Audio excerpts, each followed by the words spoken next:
Y estamos ya con la última entrevista de esta mañana. Vamos a conversar con Nicolás Sepúlveda, periodista de CIPER. ¿Cómo estás, Nicolás? Hola, Fernando, ¿qué tal? Un gusto. Muy bien. Oye, sí, tú sacaste un artículo recientemente sobre todo lo que de alguna manera ha ocurrido y está ocurriendo en la comuna de San Ramón. Y hace mucho tiempo que teníamos ganas de meternos en un poco más de profundidad en esta situación de los municipios y particularmente en el de San Ramón, porque de repente aparecen flachazos titulares de cosas, corrupción en San Ramón, platas aquí, narco acá, etcétera, allá, pero de pronto ves que el alcalde gana pero masivamente la elección de nuevo y bueno, y te preguntas qué pasa ahí. Esto es un problema de no sé, animosidad contra el alcalde, es un problema de que hay clientelismo, pero extraordinariamente potente. Y tú sacaste un artículo recientemente donde vuelves a tocar el tema de que es tremendamente importante en Chile, porque yo no hay alcalde con el que no haya conversado que no diga que es muy delicado la relación que existe entre los territorios y, bandas criminales. O potenciales bandas criminales y que es tremendamente feble a veces las formas en que se tiene para enfrentar este tipo de situaciones. ¿Por qué no nos cuentas un poquitito qué es lo que averiguaste tú y publicaste en CIPER sobre esta materia? Sí, fue un reportaje que hicimos con los periodistas Paulina Toro y Benjamín Miranda también, donde damos cuenta principalmente de lo que está acusando la Fiscalía, de las pruebas que tiene la Fiscalía contra el alcalde Aguilera. Recordemos que va a ser formalizado ahora en un par de semanas más, el 21 de junio. Y esas pruebas tienen que ver con aristas de corrupción, básicamente, que cuentan cómo el alcalde, hay varios testimonios de testigos, de ex jefes de gabinete, ex personas cercanas a él, que cuentan cómo el alcalde se quedaba con un porcentaje de los dineros de las licitaciones públicas. Y eso está refrendado por un análisis que hace la PDI de las cuentas corrientes, de 2 cuentas del alcalde, donde aparecen, sin explicación, hasta ahora, depósitos en efectivo por 283 millones de pesos, y algunos de esos depósitos calzan con la fecha cuando se pagaron las licitaciones públicas, donde los testigos dicen que el alcalde se quedaba con un porcentaje. Eso es una arista, ¿no?, que es la arista de la corrupción, tiene que ver con la destitución de un concejal, etcétera. Hay otra arista que nosotros hemos tratado en otro reportaje, porque venimos investigando lo de San Ramón desde 2017, cuando Informe Especial hizo su reportaje sobre estos vínculos de estas personas ligadas con el narcotráfico que trabajaban en el municipio. Y durante todos estos años lo que hemos podido investigar son varias cosas. Primero, que efectivamente hay una ligación con grupos narcos, al menos de funcionarios del municipio. Nadie ha podido probar hasta ahora que efectivamente el alcalde mismo tenga algún tipo de... Hay muchos rumores, pero no hay nada concreto. Sí, funcionarios del municipio ligados con bandas territorialmente arraigadas en La Bandera y en otras poblaciones grandes de San Ramón que están ligadas al narco. Y por otra parte, un actual clientelar del municipio que claro que explica el apoyo que puede tener el alcalde Aguilera. Hay que decir, eso sí, Fernando, que en 2016 Aguilera fue reelecto con el 70% de los votos. Ahora en la elección del 15-16 de mayo ese apoyo bajó muchísimo y fue reelecto con poco menos del 24% de los votos y a muy poca distancia de otros 3 candidatos, uno de la exconcertación de la Democracia Cristiana, otro de la derecha de Renovación Nacional y un tercer candidato del Frente Amplio. Fue una elección bastante reñida, no arrasó Aguilera como en otro año. Y eso claro que nosotros en enero publicamos otro reportaje que tenía que ver con cómo desde el municipio montaron un call center con funcionarios municipales y en horario laboral, donde llamaban a los vecinos para medir por quién iban a votar. Se hacían pasar estos funcionarios como encuestadores de una consultora inexistente, y le mapeaban un poco la comuna, le decían a los vecinos por quién va a votar usted, y en las zonas donde veían que el alcalde Aguilera estaba un poco más débil, iban y hacían unos barridos que le llaman ellos, que son casa a casa, de funcionarios municipales también entregando vales de gas, que es para canjear por balones de gas y cajas de mercadería. Así ha actuado la municipalidad, por lo que nos han contado muchos funcionarios desde hace mucho tiempo, digamos. Está muy normalizado. Ahora, Nicolás, aquí hay una serie de otras materias que siempre han salido cada vez que se habla de las posibilidades de que haya focos de corrupción en las municipalidades. Los alcaldes pertenecen a partidos políticos, pertenecen a movimientos, pertenecen a líneas políticas clásicas. Lo mismo pasa pasaba con el alcalde Aguilera hasta que fue forzado a renunciar después de que se conocieron estas cosas. Pero aquí, ¿en qué momento esto es algo individual o esto también es promovido, si tú quieres, por su partido, digamos? Localmente estoy hablando. Hay en San Ramón el Partido Socialista, que era donde militaba Aguilera, y toda su familia también. Recordemos que hay vínculos todavía con el PS bastante fuertes. La hermana de Aguilera, Mónica Aguilera, que es core por la zona sur, ella es parte del comité central del Partido Socialista. Hay otros funcionarios que han tenido cargo en el Partido Socialista que también están contratados en la Municipalidad de San Ramón, y los concejales que hoy día siguen apoyando a Aguilera también son del PS. Es decir, si bien a Aguilera lo expulsaron, hay otras personas que están vinculadas al PS que siguen, ¿no? En San Ramón, y ahora que se van a repetir parte de las elecciones, o eso está por verse según lo que diga el Trícel, pero en la denuncia aparece que había gente del PS que defendía los votos de Aguilera. Esa es una parte de la estructura, y recordemos que además en San Ramón tenía solo San Ramón cerca de 4.000 militantes del partido. Entonces, yo no sé qué tan instalado, si esto era una práctica individual del alcalde Aguilera y sus cercanos o del partido. Y ahí yo pondría ojo a dos señales que mandó Aguilera. El domingo, en una entrevista con el Mercurio, y ayer, en una entrevista con Mega, el alcalde hizo referencia a eso y dijo: yo sigo teniendo muchos amigos en el PS, y ayer nombró. En Mega nombró a José Miguel Insulza, que sabemos que es su padrino de bodas también, nombró a Ricardo Núñez y otras personas que han tenido cargos importantes en el PS.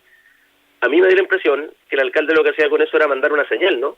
Porque dijo ayer, cuando le preguntan por estos 283 millones en efectivo depositados en sus cuentas, él dice que era para actividades políticas, que parte de esos dineros era para actividades políticas, que compartía con José Miguel Zapata, que era un concejal también del PS, concejal que fue destituido hace un tiempo por esta arista de corrupción. Entonces hasta ahora no se ha despejado totalmente qué pasa con esas platas, pero lo que dice Aguilera ayer al menos da como adelanto de su versión, y dice que esta parte de estos dineros eran para actividades políticas, para financiar viajes y campañas. Dime una cosa, Nicolás, tú que te has tenido que sumergir en el mundo de las municipalidades y de los territorios comunales para investigar este tipo de cosas. Yo he hablado con varios alcaldes en montones de oportunidades, y todos de alguna manera reconocen que las oportunidades de poder hacer actos de corrupción son mucho más fáciles. Todos lo niegan que ellos lo hacen, pero dicen, no niegan el hecho, son mucho más fáciles en la forma cómo están constituidos las facultades y los territorios comunales que en otras áreas de la política. ¿Por qué es eso? Los alcaldes, en el caso de San Ramón y de otros municipios también, tienen razón en lo que te plantean, porque ¿qué pasa con las licitaciones públicas?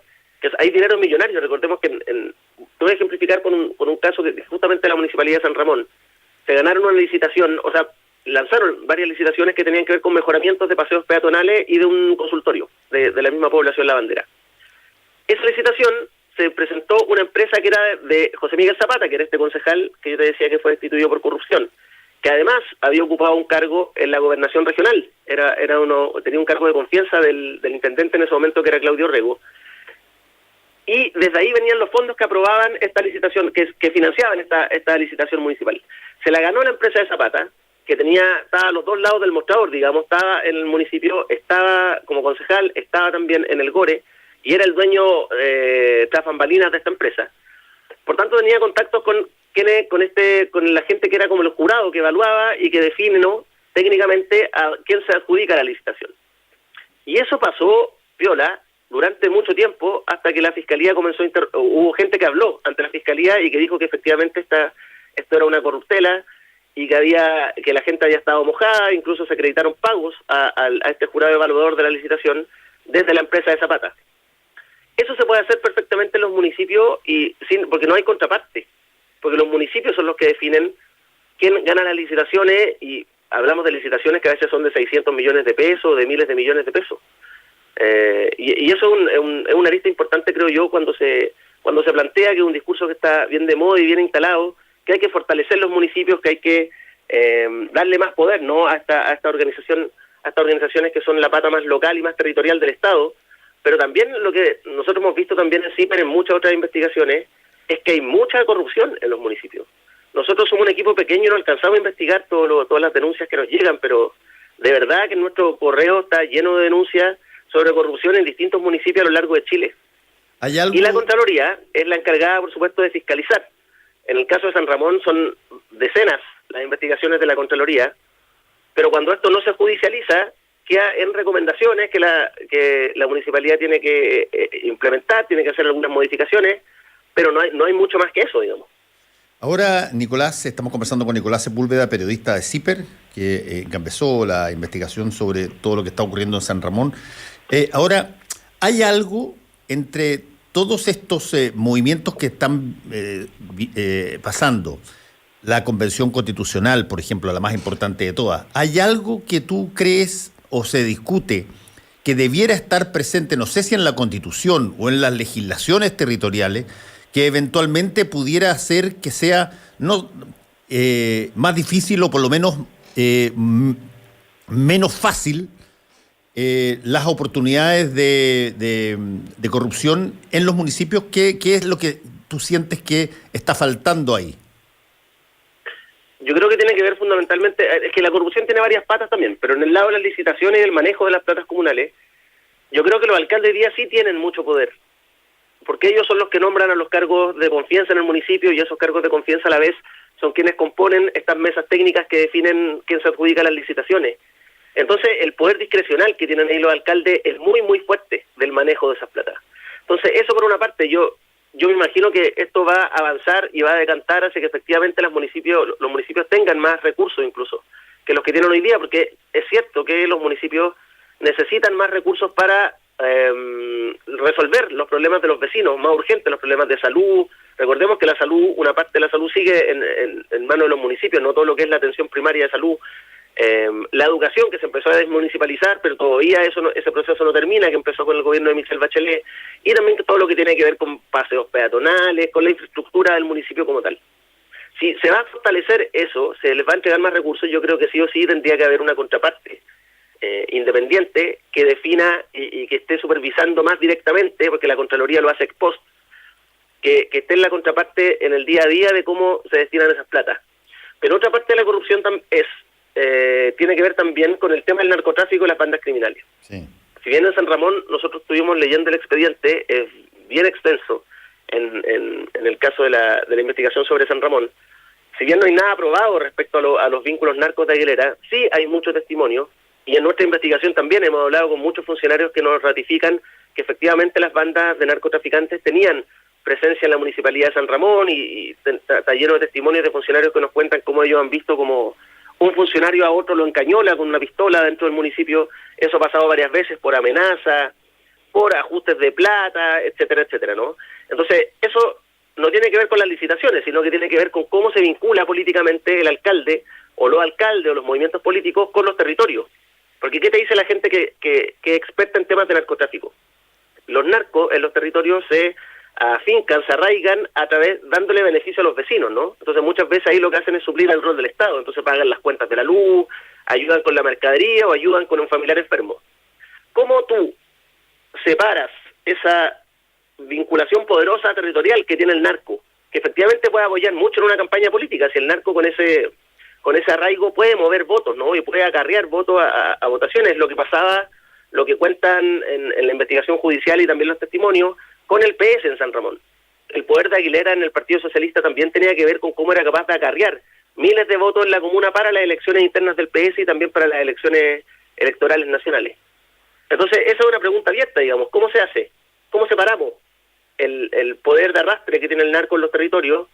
¿Cómo lo separamos de la política y del Estado? Me imagino que tiene que ver con cómo también los partidos vuelven a tener presencia territorial y dejan de ser cascarones vacíos, como dice Juan Pablo Luna, y como dicen quienes han estudiado el fenómeno del narcotráfico en Chile, y también el fenómeno que van de la mano, creo yo, del abandono de los partidos políticos, de la política local y la política territorial, para centrarse solamente en la administración del Estado.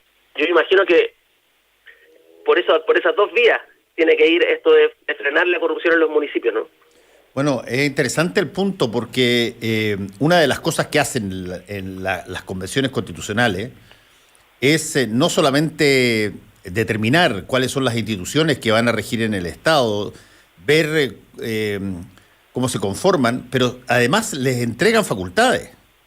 Eventualmente le pueden entregar hasta, no sé si presupuesto, pero les entregan facultades, les entregan un montón de posibilidades que también pueden ser compensadas con me imagino, con medidas que tengan a bien combatir la corrupción. De hecho, la corrupción, probablemente cuando se hicieron las primeras constituciones o incluso las constituciones ya del siglo XX, en una de esas no era un tema a colocar ahí porque probablemente funcionaba de otra manera. Pero tú estás viendo hoy día lo que está pasando en Perú, tú estás viendo lo que está pasando en montones de otros países, en el nuestro, por cierto, incluso en las Fuerzas Armadas, y tú dices, bueno, ¿cómo se podría de alguna manera generar, no sé, si es que organismos, instrumentos, organizaciones, institucionalidad, que pudiera vigilar el fenómeno de la corrupción, pero ojalá antes que se produzca? Cerciorarse de que los procesos son idóneos, digamos. Lo que pasa es que yo creo que a diferencia, tú hacías mención a las constituciones del siglo XX, en el siglo XX uno cuando mira la historia, tú también viviste parte de esa historia, en el siglo XX la politización también y cómo funcionaban los partidos políticos era muy distinto ahora, ¿no? Yo, por experiencia familiar también, sé cómo los partidos estaban articulados en las poblaciones, cómo el militar en un partido político era parte también de un ideario y eso iba acompañado de una ética en la acción pública y en el combate y por el control del Estado, ¿no? Cuando hoy día vemos que la política está tan denostada, está tan encharcada, está tan en el barro y muchas veces lo que uno mira es que hay militantes que usan los partidos para acceder a cargos públicos e instalar un chiringuito por ahí y forrarse ganando licitaciones públicas, que eso pasa en los municipios, pero no solo en los municipios. Yo no sé si en una discusión constitucional va a poder establecerse algún mecanismo de volver a llevar la ética a la actividad política.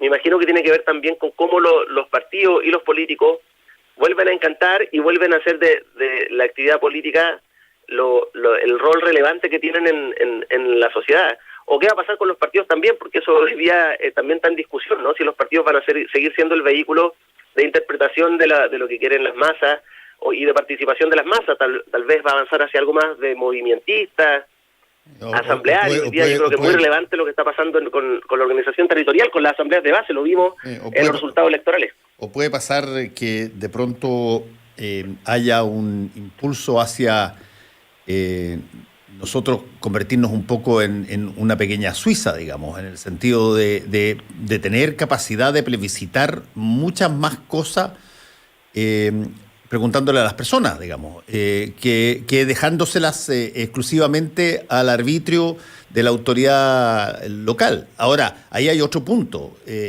Nicolás, que es el siguiente. Normalmente, y eso lo hemos visto en América Latina, en cada caso que ha habido corrupción política, esa corrupción política permea, chorrea. ¿Qué pasa con, por ejemplo, las fuerzas de orden en la comuna? ¿Qué pasa, por ejemplo, en la policía? ¿Son totalmente impermeables a este asunto o chorrea también? Es un buen punto. Nosotros lo que hemos visto también, publicamos hace un tiempo durante el verano una investigación que tenía que ver con casos de carabineros ligados a bandas de narcotráfico, ¿no? Ya no es una rareza que aparezcan, es cosa de revisar la prensa todos los días y uno ve que hay un carabinero involucrado en narcotráfico. Yo no sé cuál es el grado en que ha permeado el narco a las policías y a nuestras Fuerzas Armadas, pero no es extraño, ¿no? Que uno vea a carabineros metidos con una banda que vende droga, etcétera.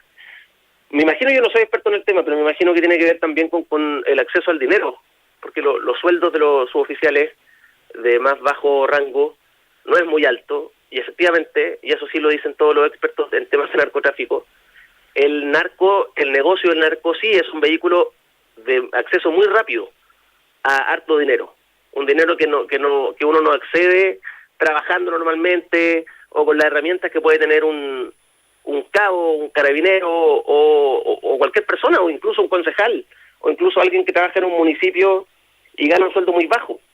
Entonces, en una sociedad donde el acceso al dinero y tener harto dinero y tener bienes es visto como algo superior y algo muy deseable, ahí hay un incentivo bien perverso, ¿no? Y del que se aprovecha el narco. Y eso lo hemos visto en muchos casos. Sí, bueno, ¿cómo sigue esta situación, Nicolás? ¿Qué es lo que hay en términos judiciales a puertas de esto?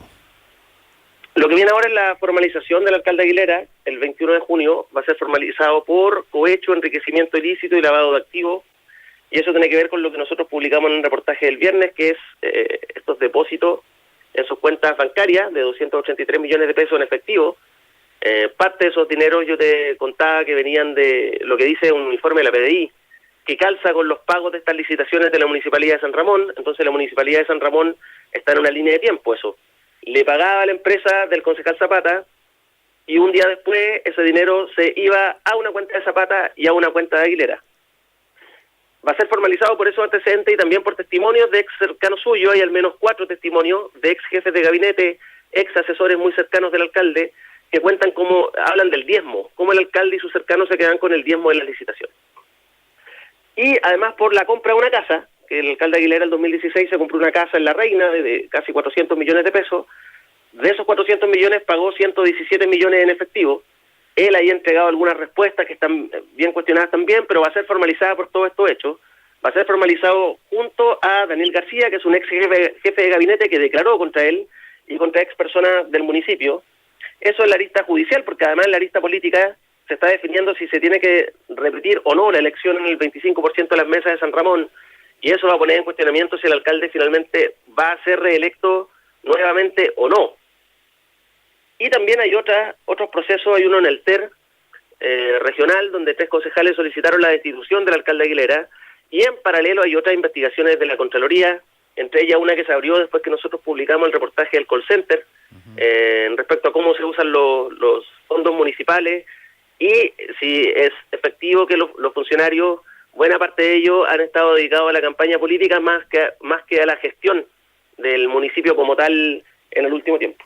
Y desde el punto de vista del golpe o el impacto que esto ha tenido en el PS, yo conozco mucha gente del Partido Socialista que he entrevistado y hay bastante división respecto de esta situación. Hay gente que es muy, yo te diría, dura con el presidente del partido por esta situación, y hay otra gente que, bueno, justifica y habla de situaciones históricas, en fin. ¿Cómo se ha visto eso en el PS? Lo que pasa es que en el PS, yo te decía ya que estaba muy complicado porque hay mucha gente del partido que tiene altos cargos que sigue muy ligada a Aguilera, y Aguilera sigue teniendo influencia y presencia en una facción de la renovación, puntualmente, que se le llama la renovación pobre, que era el grupo donde antes estaba Insulza, donde estaba Marcelo Chilling. Yo entiendo que ellos ahora están medios quebrados, pero sigue teniendo influencia. Recordemos, quebrados, estás hablando que están fracturados entre ellos, dices tú. Claro, en esta misma facción, este mismo lote interno del PS que era la renovación. Yo entiendo, por ejemplo, que Marcelo Chilling quebró y rompió la relación política con Aguilera y con lo suyo cuando esto empezó a aparecer. Yeah.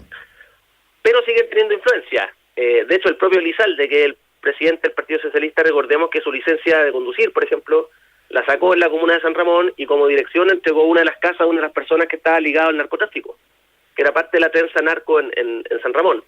Yo estuve hablando con gente del PS hace pocos días para este último reportaje y nos decían que este es un tema que a ellos les pena y que cada cierto tiempo les vuelve a golpear la puerta y ellos tienen que salir a explicar. Y los críticos en el PS efectivamente son muy duros con la directiva porque dicen que la directiva no ha sido capaz de cortar de raíz con el tema de San Ramón. No se explican por qué, pero efectivamente es un tema que sigue complicando mucho al Partido Socialista. Oye, pero Nicolás, no sé si tú le has preguntado a Elizalde o alguna... ¿qué necesidad hay de fingir una dirección que no corresponde para sacar una patente, una cosa que es una cosa trivial, digamos? Sí, yo no he podido hablar de eso puntualmente con Elizalde. Nosotros como hemos publicado yo creo cerca de más de 10 reportajes sobre el tema de San Ramón. Cuando hablamos con él o con sus asesores, siempre están muy a la defensiva. Entonces no hemos podido tener una conversación franca donde no hable, por ejemplo, de esta situación. En su momento él salió a decir que fue un trámite que tuvo que hacer, pero es bien raro, ¿no? Es bien raro. Pero también habla de los lazos profundos que habían con San Ramón. Si Elizalde, como yo te decía hace un rato, el padrino de boda del alcalde, se conocen desde muy chicos, son gente que se conocieron combatiendo contra la dictadura, eso genera por supuesto lazos muy fuertes.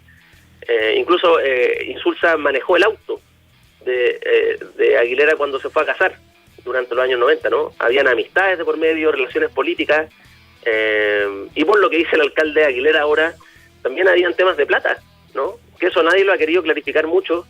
Y imagino que eso, hay mucha gente que se debe asustar cuando Aguilera dice que estas platas que aparecieron en sus cuentas corrientes tenían que ver con actividad política también. Puede que ahí se abra una lista que hasta ahora desconocemos, porque el alcalde no ha declarado judicialmente sobre ese punto, solo esbozó esto en esta entrevista en el Mercurio y ayer en Mega. Bueno, una vez más, para repetir, ¿cuándo se produce la formalización de Aguilera? El 21 de junio, 2 semanas. Va a ser bien interesante verlo porque esta cosa en los territorios es algo que de alguna manera ha pasado bien colada y no debe ser el único caso donde de repente pueden haber situaciones parecidas, ¿no? Sí, va a ser ahí lo que está profundizando la Fiscalía, son algunas declaraciones que están en el expediente judicial y que nosotros las contamos en un reportaje hace varios años, que tienen que ver con cuál habría sido el origen de la relación del grupo de Aguilera con el grupo del Chino Pinto, que es este narcotraficante de la bandera que está preso por tráfico de drogas, donde hay varios funcionarios que plantean que hay una deuda económica que no se sabe si está saldada o no, porque el Chino Pinto habría aportado con fondos para la primera campaña municipal del alcalde Aguilera el año 2012, y que luego por eso lo habrían contratado en el municipio donde no iba a trabajar el Chino Pinto y ni sus familiares para saldar esta deuda de campaña. Es algo que no está acreditado judicialmente, pero sí hay testimonios que hablan de eso. Entonces, por ahí yo creo que va a seguir también la investigación. Nicolás Sepúlveda, periodista de CIPER, muchas gracias por haber estado con nosotros hoy día aquí en Combinación Clave. Que te vaya muy bien. Muchas gracias, Fernando. Y cortito, tengo que pasar el aviso. En CIPER nos estamos financiando hace varios años, fundamentalmente con el aporte de nuestros lectores. Entonces, si a alguien le interesa ser parte de los socios CIPER, pueden ingresar a ciperchile.cl/socios y aportar mensualmente con un monto que nos permita seguir financiando el medio y seguir haciendo periodismo independiente. Muy bien, Nicolás. Chao. Gracias, Fernando. Que estén bien. Chao.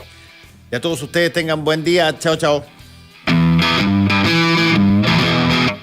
Combinación Clave. Opinión y análisis de las noticias de la jornada.